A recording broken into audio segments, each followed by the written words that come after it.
friends, it's Mrs. Miller. We are continuing on to chapter 15 in the missing manatee. At this point, Skeeter has confronted Dirty Dan, jumps in the car, slams it, and Grandma knows he's got some thinking to do. Chapter 15, it was Sunday morning, the last day of spring break. I lay in bed thinking that this vacation had brought the best and the worst days of my life. I felt tired and I hadn't even gotten up yet when I remembered it was also the last day to do my stupid assignment for English. I pulled the pillows over my head and wriggled down further under the covers. Mom knocked and then came in and sat on the end of my bed. "Morning, sweetie." She said, "You were already asleep when I got home last night." Yeah, I was zonked. I wondered whether Meemaw had told her about Dirty Dan. If so, maybe Mom was going to tell me what to do. But what she said was, I have to go into work again. Veronica is still claiming to be sick, and I've got no one else to cover for her. I was hoping we could do something today, something special, since I've hardly seen you this past week. "It's okay," I said. "It isn't okay, but there's nothing I can do about it," she said with a sigh. Then, giving me a wistful smile, she asked, "So what are your plans for the day?" "I don't know." Boy, was that the truth. "Well, Meemaw will be around if you need anything. I should be able to get out at 5 o'clock if nothing else goes wrong." "Okay," said Skeeter. She looked down at her lap for a minute, then raised her eyes to meet mine. "About what you overheard me saying to your father the other morning? When he gets back from the Keys, we'll all three talk about it, all right?" I shrugged. She wasn't really asking me, so I didn't really answer.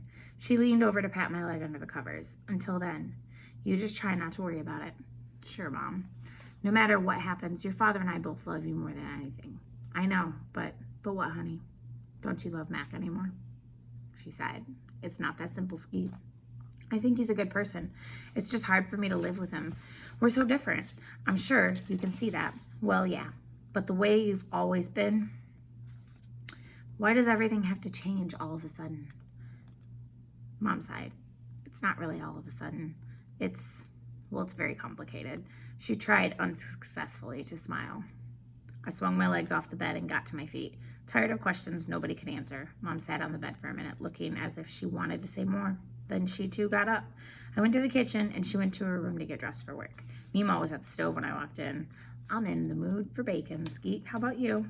The smell coming from the sizzling pan was tantalizing. Ooh, what a good word. I remember I hadn't eaten dinner the night before. "You bet," I said. "I knew I could count on you, Skeet. I don't know how your mama eats that hamster food she calls cereal every morning. She says it's good for her cholesterol, but I'm not sure any human body is meant to digest twigs and pellets. I like a breakfast with a little more flavor myself. How about we have some eggs to go with this?" "Yeah. Fried or scrambled?" "Fried. Sunny side up." "You got it, mister. Now, if you put some bread in the toaster and pour us some orange juice, we'll be all set. It's my favorite breakfast too, eggs and bacon." We were just digging in when Mom came through the kitchen to say goodbye. After we heard her car pull out of the driveway, I asked Meemaw about something that had been troubling me. "Meemaw, what would happen to Blink if Dirty Dan had to go to jail?" She seemed to consider that while she sopped up the last of her eggs with a piece of toast. "What? I don't really know. I imagine Blink would get sent to one of those sort of facilities where they care for people like him." "Would they let him keep Blinky at a place like that?" I asked. She sat down her fork. "I don't know, Skeet." She added, "Probably not." We didn't say anything for a while. Then Meemaw said quietly, "Life has a way of getting complicated, doesn't it, darling?" I nodded. Mom just said the same thing. "I take it Dan didn't deny doing the shooting?" Meemaw asked. "He told me to cool off and think it over," I told her, feeling outraged all over again. That's all I've been doing, thinking about it. And all I do is go around in circles. Dan shouldn't get away with it. But if I tell Earl, he'll have to investigate, even though Dan's his friend. When he finds out everything I know, Dan will be in big trouble. Uh-oh, that's not good. Meemaw nodded, and trouble for Dan meant trouble for Blink. "It's not fair, but there it is," I said miserably. "I wish I'd never found the stupid manatee in the first place, but now I have to do something, and whatever I do seems wrong, including not doing anything." I groaned and pushed my plate away. The sight of the yellow remains making me feel sick. Meemaw cleared the table and sat down again. I don't see any harm in taking Dan's advice, she said thoughtfully.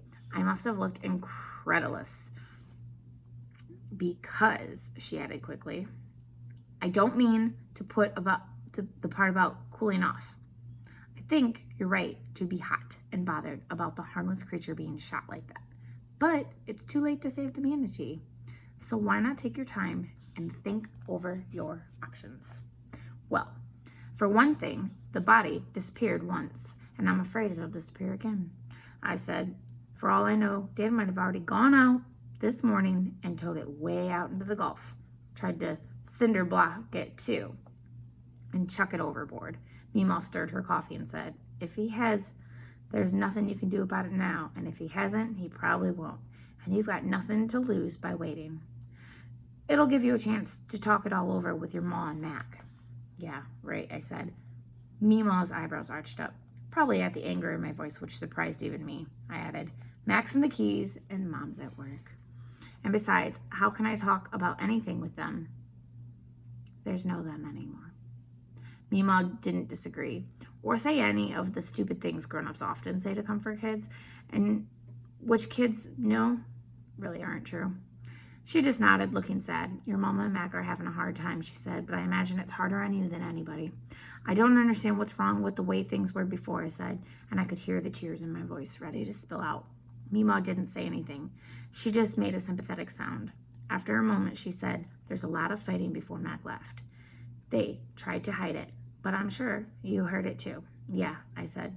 I realized I heard it and not heard it at the same time because I hadn't wanted to. I mean, I know Mom and Mac are different.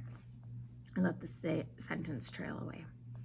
Meemaw nodded, and it was his easygoing, happy-go-lucky charm that attracted your mama to him in the first place, I think, she said. But more and more, that's also what annoys her and upsets her. And Mac can't understand why she isn't able to relax and be more like him. If only he could meet with her in the middle. But that's not the way they're made. Right now, they think they're doing what's best for them and for you. That's stupid, I said. If they really want what's best for me, why don't they just ask? What would you tell them? I'd tell them to make everything like it was before. Meemaw sighed and reached across the table to cover my hand with her cool, dry one. I know how you feel, Skeeter, honey, but life doesn't ever go backwards much as we want it to sometimes.